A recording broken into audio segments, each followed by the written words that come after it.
There's a specific scene you revisit a few times throughout Nihilumbra. It begins with you falling, the world having twisted into something surreal yet oddly soothing. You don't stay here long, but it was within these brief moments that I was able to collect the scattered thoughts swirling around in my head that I had previously been unable to make sense of. These scenes represent to me what Nihilumbra was on a conceptual level. They're beautiful, empty, and meaningless. The reason I was finding it so hard to take something away from Nihilumbra was because there was nothing there. It's a gorgeous experience filled with expression, but its aesthetics are simply a mask with nothing underneath. Nihilumbra tries relentlessly to carve out a philosophical core within its narrative, but it comes across as venting the poorly formed ideas of someone who has given up on the world, rather than something profound. The writing feels forced and lacks any impact, obnoxiously attempting to make you feel something, anything, by simply stating those feelings as if that is somehow enough to bring them into existence. Ultimately, the constant reminders that I was supposed to feel guilty or scared only caused me to become despondent and annoyed. The detached way in which Nihilumbra handles morality makes it feel as if it doesn't really care. It wants to come across as deep without having anything to actually say, filling its world with empty words that bounced off me as quickly as they reappeared.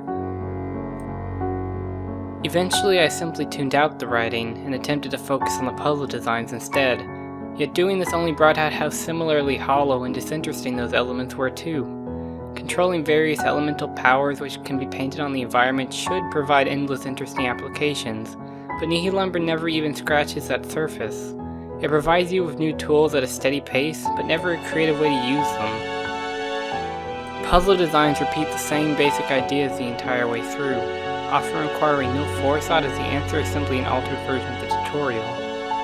Nihilumbra isn't just easy, it's numbingly repetitive and unstimulating.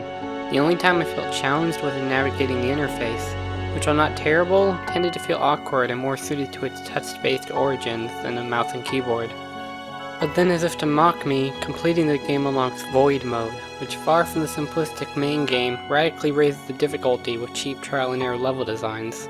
This doesn't in turn make them any more engaging, however, as the only thing being tested is your patience and how quickly you can move your fingers, rather than your puzzle-solving skills.